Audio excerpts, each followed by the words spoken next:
بسم الله الرحمن الرحيم.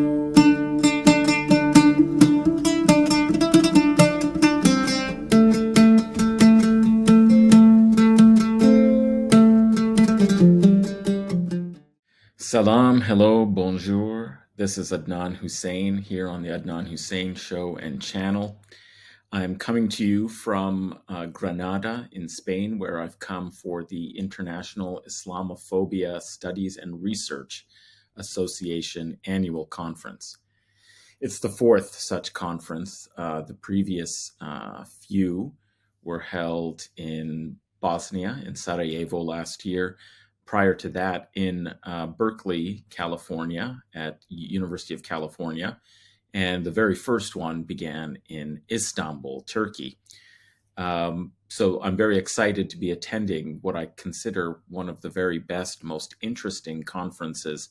in the academic universe that I am connected to and attend, because it's a fairly small, not a tiny, but a fairly small conference where there usually aren't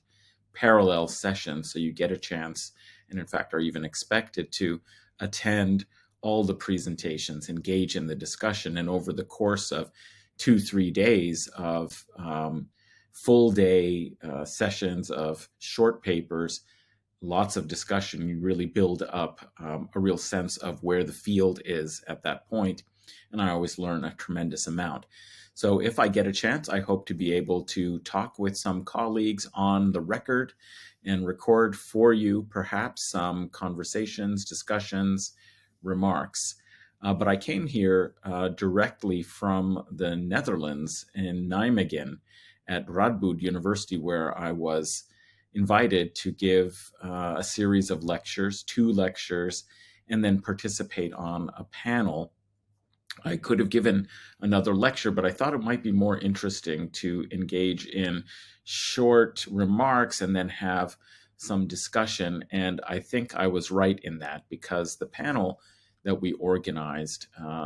was called Muslims and the Making of History, Race, Religion, and Secularism. And I had invited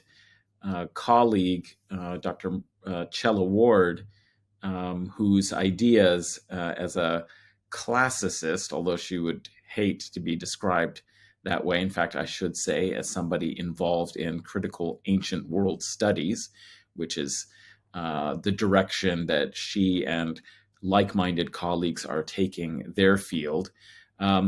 has contributed some very interesting thoughts to reframing and understanding periodization and the place of Muslims in the making of historiographical narratives, and narratives, for example, about Europe's origins culturally, or Western civilization's origins culturally in the ancient world, obviously Greek and Roman culture. And she has introduced a reframing of these periodizations and how historians and scholars are invested in a certain construction of the classical world, or of the ancient world, as defined in some ways principally by being before the emergence of Islam and the appearance of Muslims on the historical stage. And so those are very stimulating ideas, and she's writing a book about it. She gave a wonderful talk at Queen's University, where I teach 2 classics and history, and it was very well received and an interesting discussion. And I thought it might be worth having a follow-up and speaking together a little bit about, from as the perspective of a medieval historian to a ancient world studies literature scholar, that perhaps we might have a fruitful dialogue in thinking about the place of Islam and Muslims in the historiographical imagination about the pre-modern world. And so this panel had a write-up that she drafted that was publicized to introduce people to the panel. And it read as follows: the racist comment Hegel famously made about Africa and African people, that they were a people without history, has become commonplace when used of Muslims today. Islamophobic regimes around the world position Muslims as late-coming intruders, outside of the boundaries of nation or culture, and racialized as outsiders, aberrations, and terrorists. Their histories are often at odds with dominant narratives where nationalist and secularist assumptions structure how we tell the story of history and require us to rethink settled concepts like race, religion, and other ideas that go unquestioned within Eurocentric accounts of history. This panel discussion sets out to discover what the relationship is between Islamophobia and history. We examine the tools of ancient, medieval, and modern history, including these periodizations themselves, and read Islamophobia as a problem that arises out of a particular way of telling the story of history. And collectively, we imagine how other histories might lead to better futures for us all. So that was the guiding concept and framework for a set of contributions that included myself, Dr. Chella Ward, and a third participant from Radboud University who recently got her PhD and dealt with modern things. But I'm going to leave that aside, because what I want to do is actually, since I didn't have the presence of mind, and to be honest, frankly, in the context of a panel or a conference in the academic world, to set up a video camera or tripod and a recording device and so on is really not done for whatever reason. People don't always feel comfortable sharing their discussion in a public sort of way, even though these are open to the public typically, and anyone who knows about them can attend. But practically speaking, the audiences for these sorts of remarks and discussions among scholars, professors at the university, in the academy, are pretty limited because the information about it doesn't circulate so widely. And as a consequence, I think in some ways our discussions, while rich in scholarly terms, are poorer in impact, and also perhaps fresh perspectives and ideas that might be stimulating. So what I thought I would do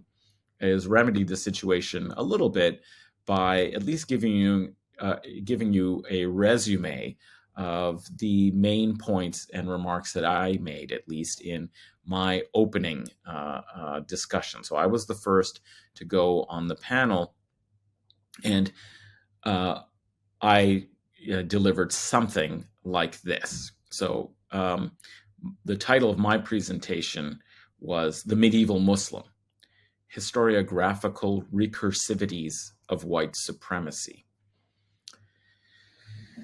And I begin with a quotation from Cedric Robinson, speaking about his book, Black Marxism. He says, "The work," meaning Black Marxism, "required a certain destructuring American and Western historiography. For the realization of new theory, we require new history." And this is from Black Marxism, The Making of the Black Radical Tradition. And as Alana Lentin explained in our conversation that you should go watch, published on this channel, based on her new book, published with Pluto Press, which will be out on May 20th, explained that what Cedric Robinson was arguing for was not just being, asking to be included and represented in historiography, in history, but rather that there needed to be a reframing of the entire narrative and framework and mechanisms of how history has been told, rather than just making some small space for token appearances of particular figures who would nonetheless be constrained by the overarching narrative and the work that it does and performs. And I see this as a similar problem that bedevils medieval history, even with the progressive expansion of the concept of the global Middle Ages, which tries to widen the geographies in which we think of our historical frame and narrative. However, if it's just a matter of including and representing other parts of the world to some extent without it actually reframing or changing the dynamic relations and the structure of the narration of this history, then it really does reproduce the same sort of problems of Eurocentric historiography, its methods, its aims, its ambitions. And so it's really not, for me, just a question of geographic inclusion or cultural incorporation,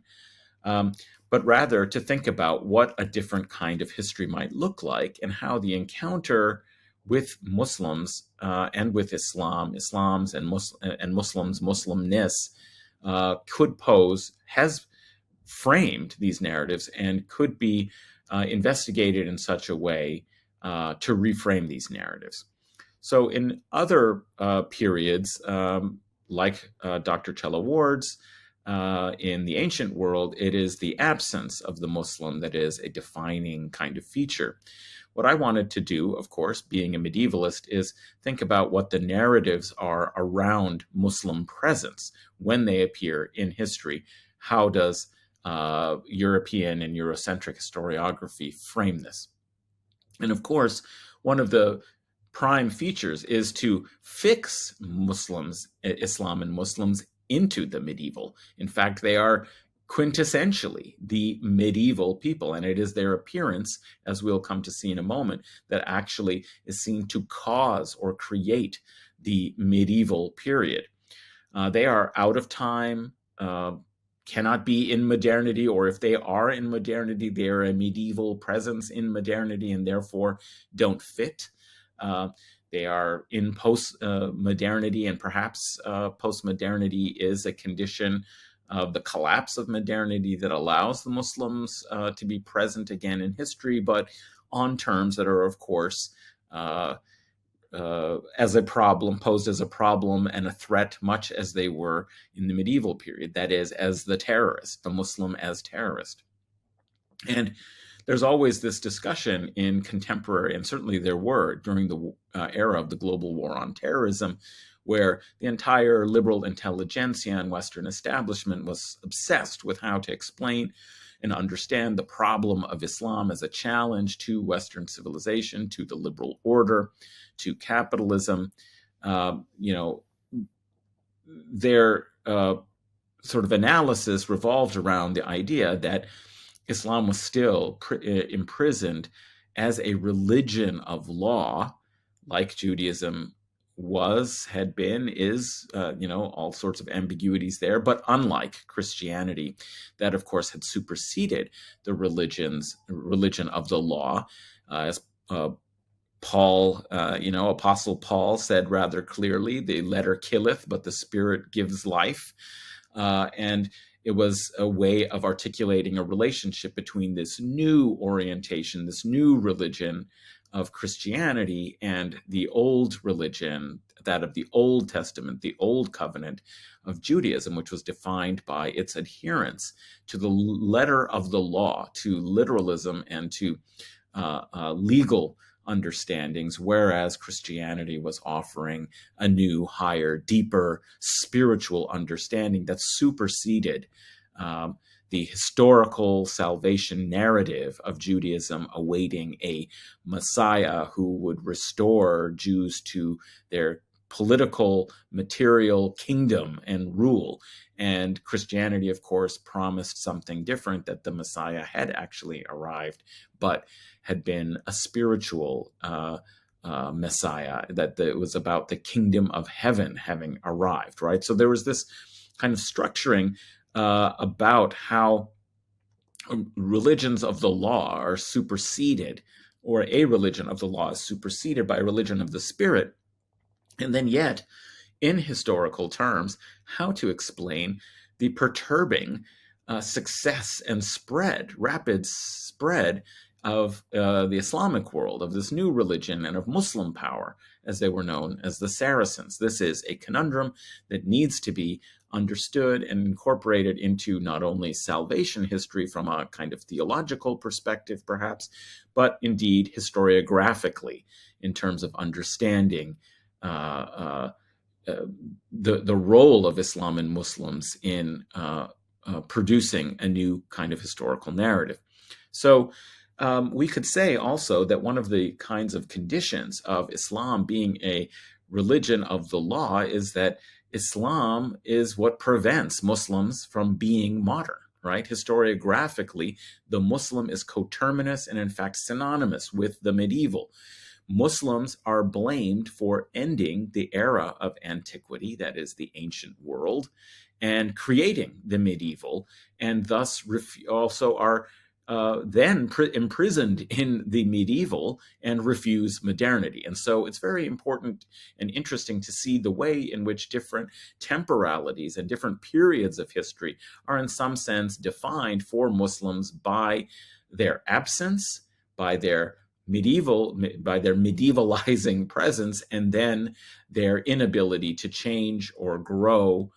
into modernity, which is a project that is culturally specific, even if it is meant to be imposed universally, but is a project that is specific to European culture, right, and Western culture.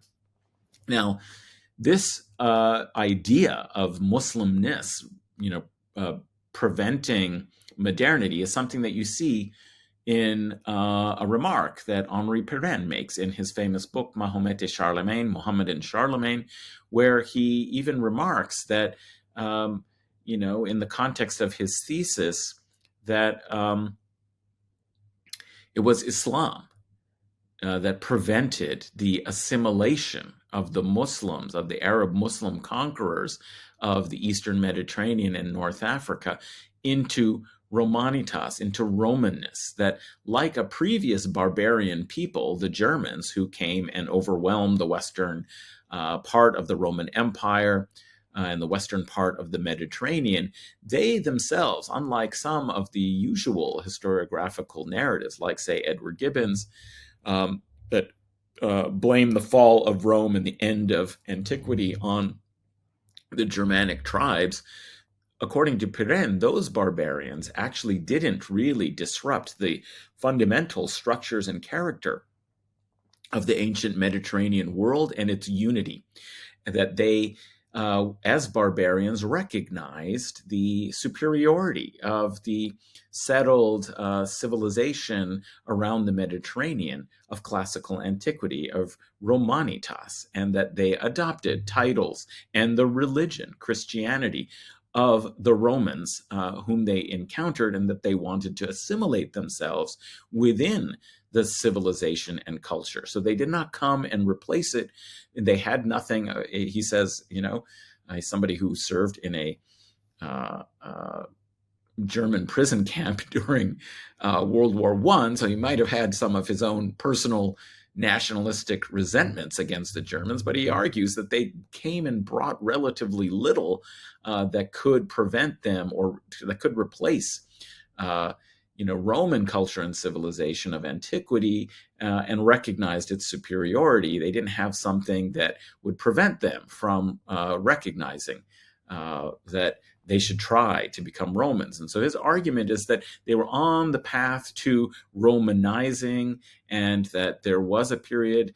in the era of Justinian where there had been a project of reunifying the Mediterranean that had been briefly broken up as a result of political and military disruptions, but that there still had remained structural, economic, social, and cultural unities of a different sort that were more perduring, and that therefore there could have been reconstituted. In fact, Justinian was attempting to do so and could have Byzantinized, re-Romanized the Mediterranean, despite these Germanic migrations and invasions that had briefly and temporarily disrupted it. And this was seen as a very important revision of traditional narratives, and partly it was because Henri Pirren's thesis moves away from explanations of change in history from simple political and legal or dynastic sources to looking at socioeconomic factors more fully as drivers of history. And so in this way, he was seen as a really progressive new thinker who was moving towards socioeconomic and materialist history. However, he still is extremely wedded to what I would call Orientalism, because he remarks that the situation, however, was different for the Arab Muslim conquerors, who were barbarians in his terms, just like the Germans, not exactly like, but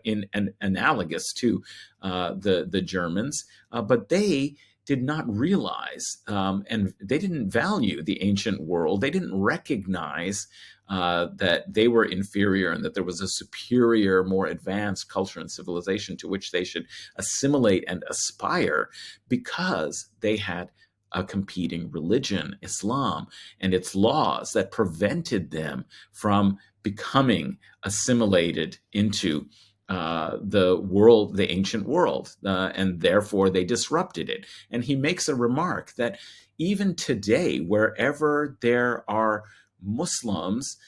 who follow Islamic law, they are prevented from assimilating. And he's speaking here of, colonial societies where Europe has managed to conquer and subordinate and rule Muslims, like in North Africa, but that nevertheless, Islamic law, Muslims' adherence to Islam, prevents them from assimilating, in this case, to a different higher law and civilization, that of France or of other European powers. His thesis was essentially that the Mediterranean world becomes divided as a consequence of the Arab Muslim invasions, and that the presence of Muslims in the Mediterranean creates a division within it between two separate and hostile worlds,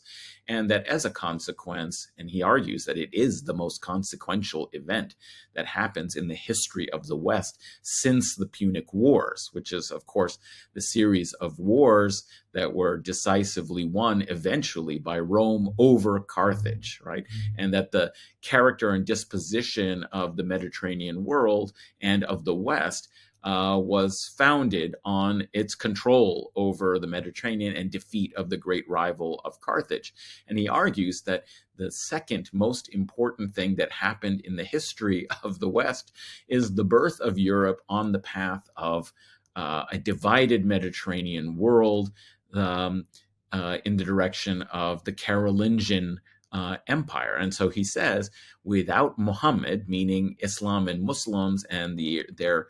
success in conquering so much of the Mediterranean basin, the Eastern Mediterranean and the Southern Mediterranean in North Africa, without Muhammad, there would be no Charlemagne, meaning no Charles the Great and the Carolingian Empire, and, as he puts it, the ladder upon which the European culture and civilization was built. If you think about it, Western Europe is defined from his perspective as going in a particular path away from the orbit of the Mediterranean world, from which they were cut off by the division of it into these two hostile separate worlds that had once been unified into a different path of development in their culture, the Middle Ages. And so it is essentially the Muslims and Muslimness that creates the medieval world of the Latin West. Now, many, tend to think, like Peter Brown, that while there may be many problems with this thesis, and I have to say, this thesis has been disproven over and over again. So I say, I think of it as perennialism, paren again and again and again, despite many refutations, work that undermines the economic case on which, he builds this, saying that long distance trade was disrupted and that you no longer see Syrian and Jewish merchants, for a period of a couple hundred years, in Marseille. They're not in Marseille, They haven't come from, North Africa or the Levant, to Marseille to trade, and you don't see them in Spain and so on for a couple of hundred years as a result. Things that have been disproven or can be explained, that isn't, resting everything in your theory about the presence of long distance trading networks across the Mediterranean, proves that they are in completely different worlds. A lot of people, economic historians, have looked at it. Others have examined some of his other kinds of conclusions. And despite having many other opportunities in scholarship to rethink this narrative, nonetheless, I would argue, not only in scholarship, maybe even less so in scholarship, but more broadly in the culture, and for historians working in other fields who aren't intimately aware of the details of scholarship about economic affairs in the early Middle Ages, that the Perrin thesis and the assumptions upon it's built, essentially Orientalism, still has a powerful structuring effect. And for somebody like Peter Brown, who's an enormously influential and important historian of the field of late antiquity, a very innovative scholar who, as I said, was deeply influential. In a famous essay that he wrote about the Perrin thesis, he tried to recover some components of it in its overall salience as a model for attempting to integrate a wider geography of societies and cultures around the Mediterranean in its thesis and analysis, which I think, is really something to sort of, validate the idea that he's really taking into account the Islamic world by providing a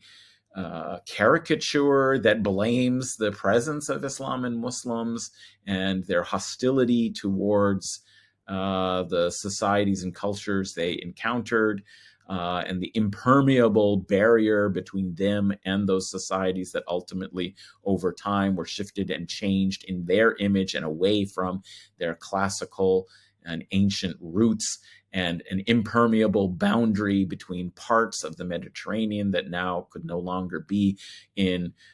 communication, in forms of trade, or in transfers of culture. It's suddenly like the Iron Curtain has fallen. That for Peter Brown to kind of extol this as an important step in thinking, outside of just narrow regional histories, to look at things more globally, is an example, an earlier one. He wrote this in, I believe, the 1980s, late 1980s or early 90s. So it's well before this trend toward the global Middle Ages developed. But I would argue that it exhibits many of the same flaws or problems that I have with simply expanding the geography without reframing the nature of the relationship, the assumptions, the analysis that would then offer a genuinely new and a new history upon which we might be able to base new concepts and new conceptualizations. So, and it's not even a new idea that, Perrin sort of has. I mean, if you look at a figure who I'm very interested in, Peter the Venerable, he argues in his one of his polemical treatises, expressing the anxiety proleptically. He invokes an argument in his polemics against the Jews. He invokes polemically the problem that the Jew who wants to resist his preaching of Christianity, his attempt to prove Christian truth over Judaism,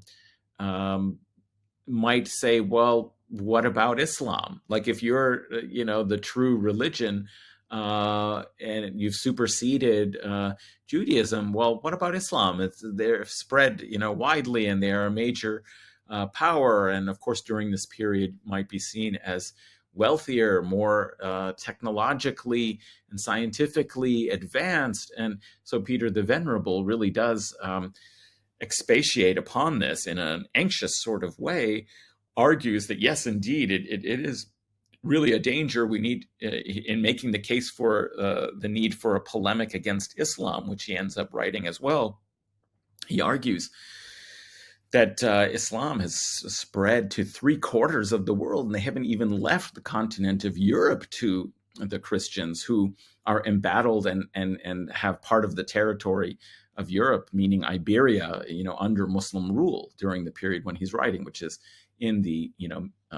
first few decades of the 12th century into the 1250s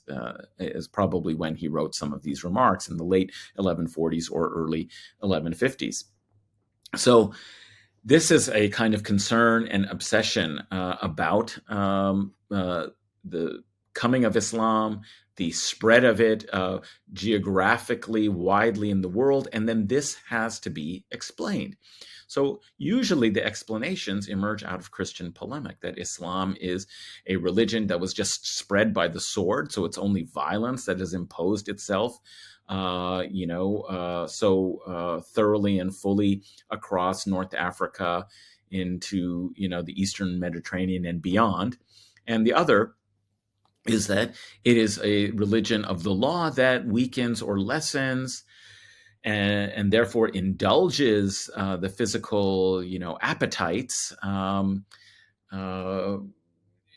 is a reason why many may adopt it, because there's gain or advantage in this world, or it allows them to have things like divorce, multiple wives. These kinds of things are absolutely central to the argument in Christian polemic for characterizing Islam as an illegitimate, violent, and indulgent, carnal heresy, if it is, even a heresy. And in fact, actually, it's an ambiguity that Peter the Venerable introduces himself in his polemic against Islam, is meditating on the question, are the Saracens, as Muslims were called, the most popular term for characterizing the Muslims, are they ethnici vel heretici? Are they a pagan people defined by their ethnic, kind of tribal or linguistic identity as a people, a gens, or are they heretics? In other words, a rival religious tradition that somehow is a departure from the truth of Christianity. And of course, he comes down on the side of heretici and thinks of it as an amalgamation of, Judaism and heretical Christianity confected in an ambitious desire, to control and rule the world, right? So this is the way in which he frames Islam and Muslims into history, into his medieval world. So what I'd like to do very briefly is locate and hope to destructure this kind of medieval historiography that I think descends from Henri Pirenne and assumptions behind it, so that even if all the elements of his thesis are not adopted, many of the presumptions and the bases on which he comes to his conclusions and his analysis do derive from Pirennean sorts of sources, I think. This to destructure medieval historiography around religion, race, and the consequences of the secularization of Christian culture in my own work by identifying a different process. What I'd like to think about in the work that I'm doing, called the formation of a Crysading Society. And I think many of you, if you're listeners on this channel, are familiar. I've been a guest on a number of other podcasts where I've talked about this thesis about the formation of a Crysading Society, which I won't elaborate on in any great detail here. And I hope that in the near future, there will be a sort of summary article that I can point people to, and further down the line, a short book on the subject where you can get more full details. But what I am trying to do in my work is build upon the absence, in some ways, of R.I. Moore's famous thesis, the formation of a persecuting society, that really changed medieval studies. And of course, it itself has gone through many debates, discussions, and even a major revision as R.I. Moore has responded to critics. And it's not that every kind of element of his argument is something that I would validate or adopt, but I think there is something important about the way in which Europe's transformation has to be characterized. And what I think is there's a crucial absence in the persecuting society thesis. There's an absence of the Muslim, as if Muslims aren't in Europe or aren't part of European history in any meaningful or significant way. So this is almost the opposite of the Paren thesis, of sort of blaming the Middle Ages. Would there be, at least it's not blaming the persecuting society on the Muslims, but there's an absence of Muslims as objects of persecution, however, which which is a very great surprise. It's because there are some presumptions, I think, that by the 11th, 12th centuries, we really don't have Muslims in Europe. They're not part of Europe's history. They contribute nothing to the development or the direction of Europe's path of development.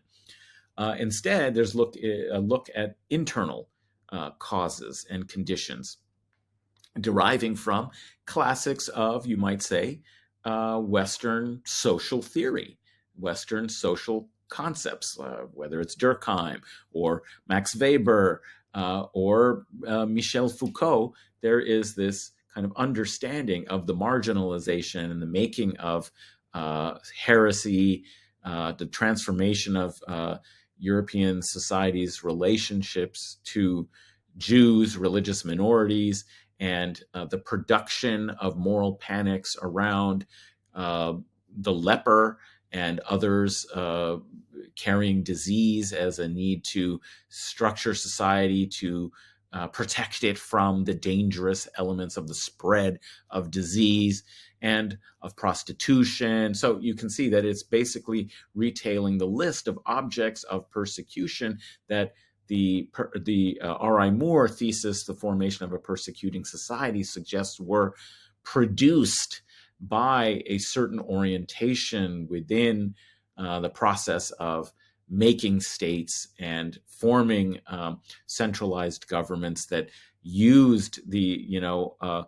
mechanism of threat and fear to persecute groups of people, and thus put in place a complex set of patterns for governance, new laws and structures, and so on. And that once Europe became what he calls a persecuting society, and he says all societies have persecution in them, like they're forms of,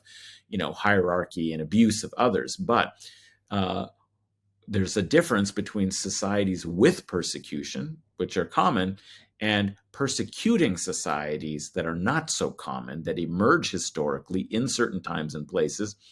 and they are defined by the political culture and the vocabulary of persecution being somehow fundamental to the structure of politics and society and governance in those societies, such that you really can't describe them and understand them well without reference to the persecuting process. And so, despite the fact that many of the legal canons and the laws that he uses to talk about the suppression of heresy and the persecution of Jews are things that also include Muslims. So in a lot of these injunctions, say in Lateran IV, the famous Universal Council that was so important to the structure of the medieval church in 1215 under Pope Innocent III, one of the canons talks about how there should be, no intermixing sexually, meaning sexually, because the problem of intercommunal sexuality, what would be miscegenation in the era of race, of biological racism, talks about Christians should not mix with Jews and Saracens. All of the injunctions that are about preserving and protecting Christian society from these dangerous internal religious others, whether they're heretics or, in particular, if Jews, they also deal with the problem of mixing with Muslims in the same legal code, in the same law. And so the ignoring of this is actually really quite stunning in R.I. Moore's work. The other thing that is totally absent, and that in my work that I would have called the formation of a Crysading Society, is to understand how important and significant for the relationship to religious minorities and many other things the Crusades were. If you think about 200 years, basically, of constant, and it goes beyond, even after 1291, the period of 1095 to 1291 is, of course, the era of the preaching of the First Crusade and the formation of the Latin Crusader states, the last of which falls, that is Acre, in 1291. But even after that, there are continual calls for restoring Christian control over Jerusalem and inaugurating new crusades. So you could say it goes even well beyond the 200 years that I'm most focused on. But the point is that 200 years of emergency, of constant mobilization for war, has very serious consequences on politics, on economics, on society, on the institutions of the church. And so I think these are very clear that the preaching of the Crusades, especially the First Crusade, very famously led to the first wide-scale, massive pogroms and massacres of Jews, and that all subsequent preaching and organizing of new crusades, with the second, third, and so on, always were accompanied by some kind of violence or increased subordination of Jews. So it's clear that there is some kind of relationship, if we want to talk about persecution, between the development of persecution and its enhancement and its varieties, the development of the Inquisition and so on, while it may have been dedicated first to heretics, becomes used later on for those who are forcibly converted, the new Christians, Jews or Muslims in Iberia. And so my point here is that without taking into account the Crysading Society and the problem of Muslim power in the Mediterranean and Muslims in the Latin West in certain places under Latin Catholic rule, whether it's Spain, the Balearic Islands, or Sicily, is clearly some kind of stimulus to the formation of Europe and its orientation to the creation of Christendom and its particular development. And so that's something that I think I'm arguing in this work, is that we have to kind of re-understand this Eurocentric narrative about the ascendancy of Europe and the West, and understand that many of its sources and roots are, in fact, in the process of crystallizing in the Mediterranean world through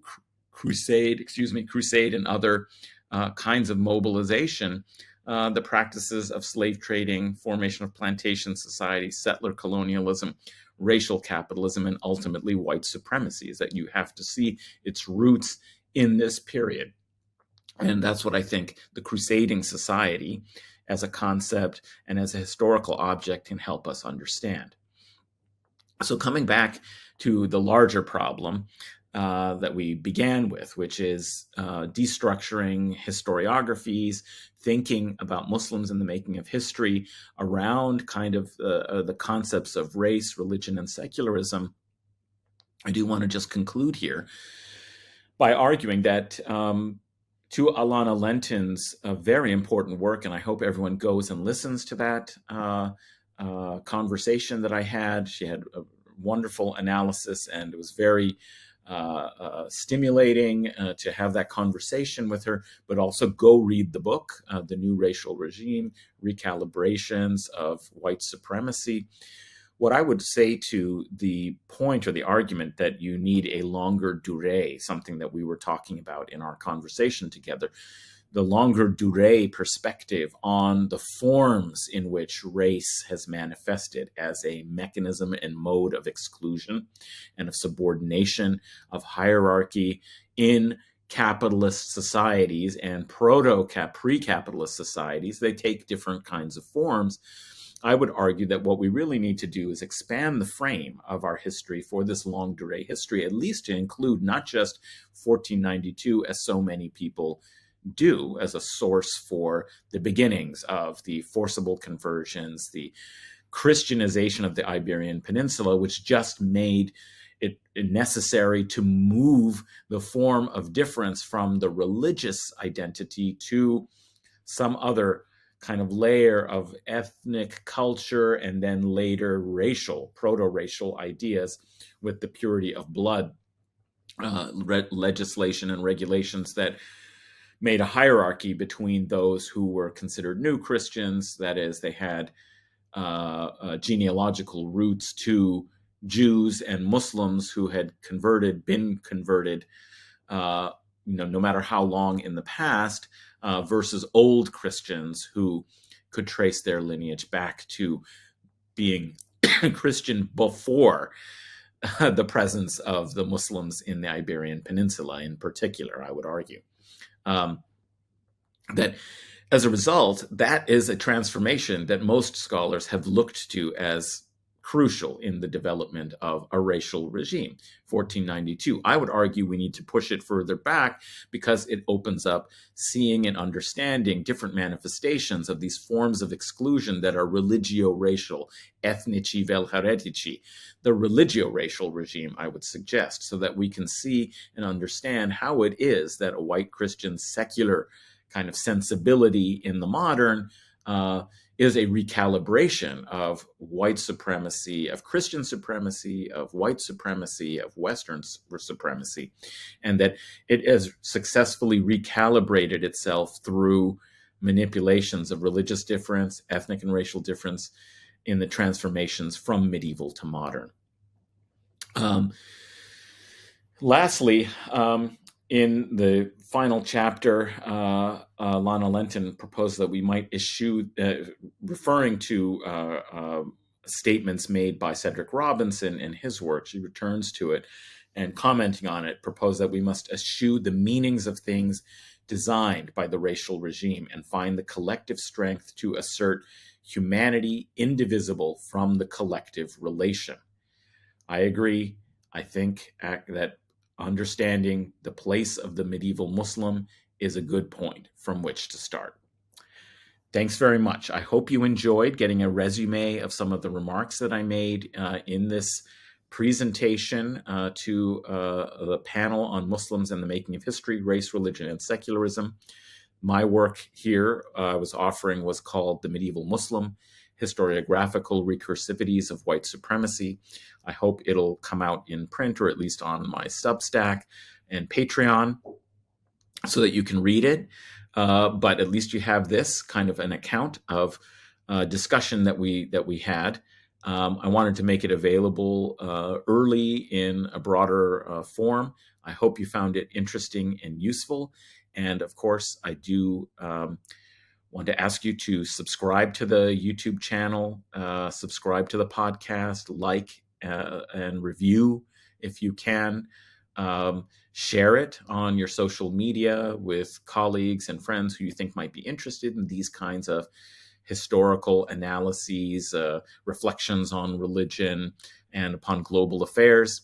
And also, if you can, I really would appreciate you joining and supporting my Patreon, getting into video, having a producer. It does take resources in addition to my time, which I'm happy to give because I love communicating and sharing knowledge and being in engaged intellectual discourse and political discussion and reflection for our political education, so that we can be better prepared for taking action by being educated. If you want to support this channel, see it do more and interesting and new kinds of content like courses. I'm thinking about establishing and starting some courses where there would be more opportunity for engagement, some live stream panel discussions, as well as continuing to bring on guests for good discussions about their work and about contemporary issues, about history, about religion.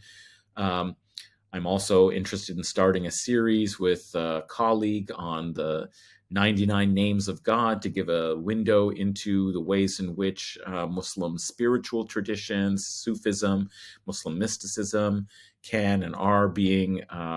engaged in contemporary world, all these kinds of things. If you can support the channel, I really would appreciate it. You can go to patreon.com/Adnan Hussain, Adnan Husain, and you'll have not only my gratitude, but it will be an encouragement to try and develop some of these other programs, other episodes, courses, and so forth. So thanks for tuning in. Until next time, peace and solidarity.